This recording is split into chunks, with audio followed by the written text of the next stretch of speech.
Z-score is the number of standard deviations above or below the mean you are. So listen, this measures the number of standard deviations above or below the mean. And so we talked about it like this. I gave you a formula. Every normal curve has... Yeah, I'm not writing anything yet. Every normal curve has two parameters. And at the middle of that curve, what sits at the middle of the curve? You remember? Say it again. What do we sit at the middle? What sits at the middle? Not the median, but the mean, which we call mu, right? And then these things to the side of the mean are called standard deviation. So you have 1 going this way, 2, and then 3 out here. -1, -2, -3. And we're going to talk about this on a standardized normal, or the z-curve. And for the standardized normal, the mean is always equal to 0.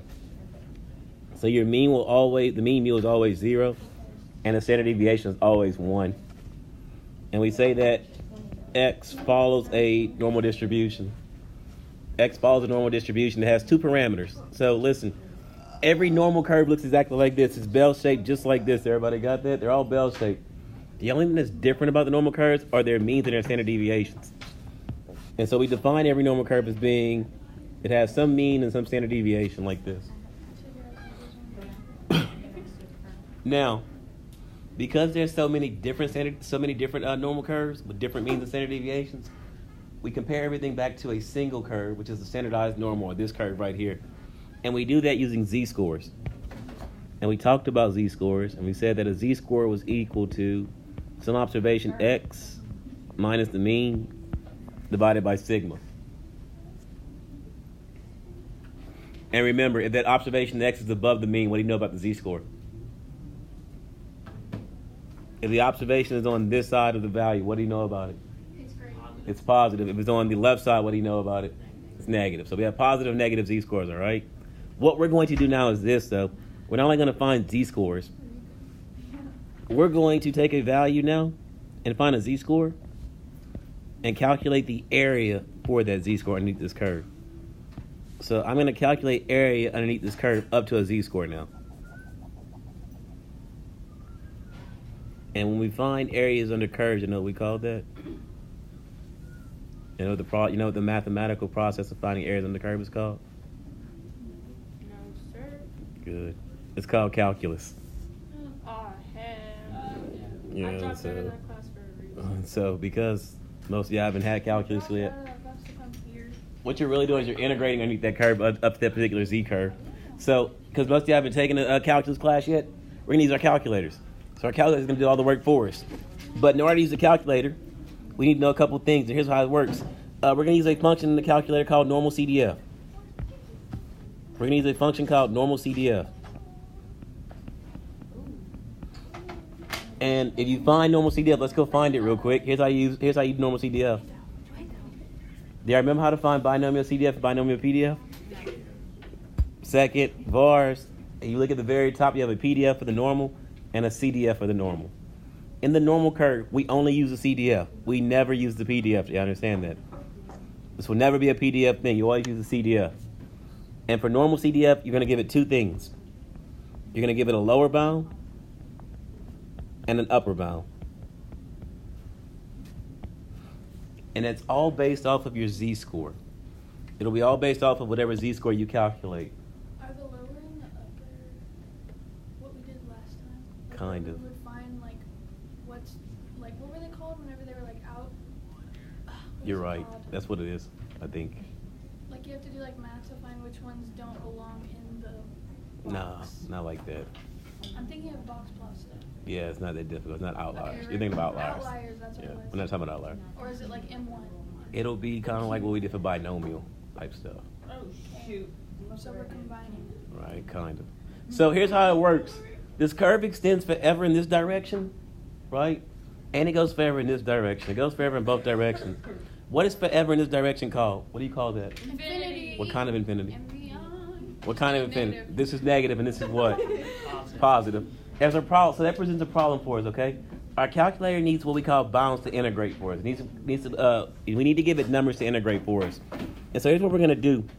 To help us out, or to set a very small number for negative infinity, anytime we talk about the lower bound coming in this direction out here, we're going to call that Negative 99999. My favorite number. So we're going to put 6 nines back there. And that's going to be a really small number for us. That's going to be negative infinity for us. Positive infinity for us, when it comes out in this direction, 99999. it's going to be positive 999. 6 nines out this way. 69. Example 1 says the mean speed of a vehicle along a stretch of highway is 56 miles per hour with a standard deviation of 4 miles per hour. A clock cops a car traveling along the stretch of highway is 62 miles per hour. So here's what we're going to do first. We're going to state the parameters, and your parameters are these right here. We're going to say that x follows a normal distribution with, what's the mean of this distribution? 56. 56. And what's the standard deviation? 4. 996. Question A says, what is the z-score for this car? If a car is traveling 62 miles per hour, what's the z-score? So here's how we calculate that. We're going to say z is equal to the speed of the car, which is 62 miles, minus the mean speed. What's the mean speed? 56. Divided by the standard deviation, which is 4. Oh, so you're just seeing how much is in between it? Like how Yeah, many you're trying to standard find the deviations? standard deviation, basically. So it's 2. So when we do is we get 62 minus 56 divided by 4, which is 1.5. That's the first step. Find the z-score. Now, the second part of this question says, find the probability that a randomly selected car exceeds the speed of 62 miles per hour. So here's what you're going to do next. We're going to draw a curve. Thanks. We're going to draw a curve. And on this curve, because we found the z-score, we're going to label the middle at 0. And then we're going to look at our z-score, which is 1.5. That's to the right or to the left of 0. To the right or to the left, 1.5. To the right. So, what does that 1.5 mean? You got that right. It's 1.5 higher than the standard deviation. Good. It's 1.5 standard deviations above the mean. And if you go back and look at this curve right here, we pretty much have that sitting here. Do y'all see that? Here's where 1.5 would fall. Do y'all see that? In between 1 and 2, everybody got it? So you're 1.5 standard deviations above the mean value. Now, here's what I want to know, though. I want to find the probability that it exceeds the speed of 62 miles per hour, right? Well, this 1.5 represents that 62 miles per hour. Exceed means say which way, right or left? Which way do I care about? Which way do I care about? Right? Right. Because I'm exceeding that speed, right? You don't even need to. I want to find this area right here. Here's how I'm going to find this area. The first thing I'm going to do is write a probability statement. And that statement looks like this. It's the probability that the z-score, it's the probability the z-score is greater than the z-score that's given, which is 1.5. That's what I'm calculating. The probability that my z-scores are greater than 1.5. So in your calculators, here's what you need to do. You're going to go to normal CDF.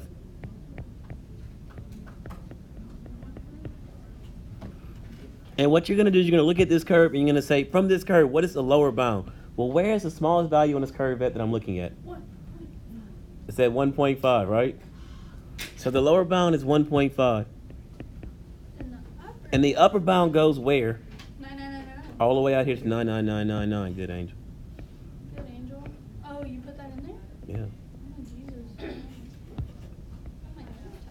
So let's go ahead and look at the calculator and do this problem then. So we have your second bars, normal CDF. The lower bound is 1.5. The upper bound is 9999. And here's what I get when I do that. The value is equal to 0.066, we'll say 0.0668. So for example C, again, this time you're looking at a speed that is slower than 62 miles per hour. So draw the curve again. And using the exact same z-score. So that's 0, 1.5.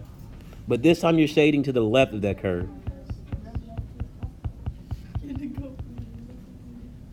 And here your probability that z is, this time you want to look at all values of z that are less than 1.5.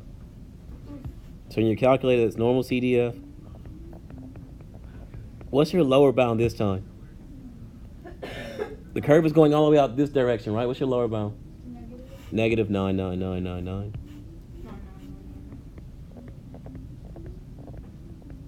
What's your upper bound? Where does the curve stop at? It's stopping at 1.5.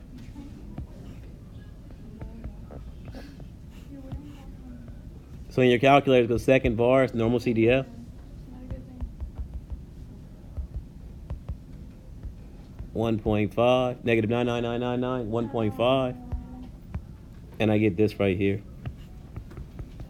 0.9332. Realize this, if you add these two values up, what do you get? If you add 0.9332 up to 0.0668, what do you get?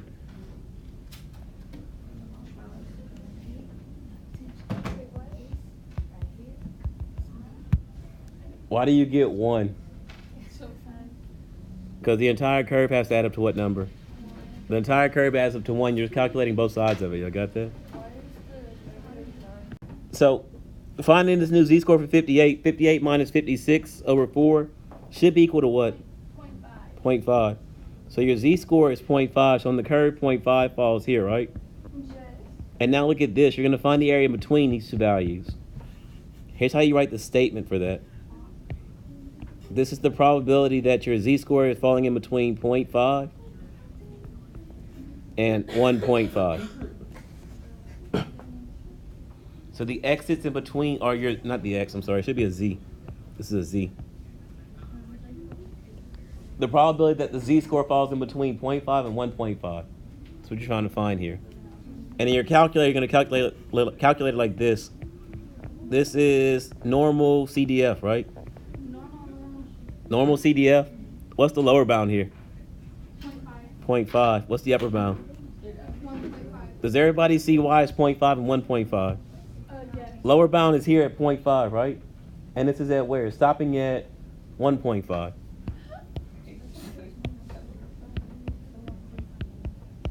So normal CDF 0.5 to 1.5, and it's equal to, 240.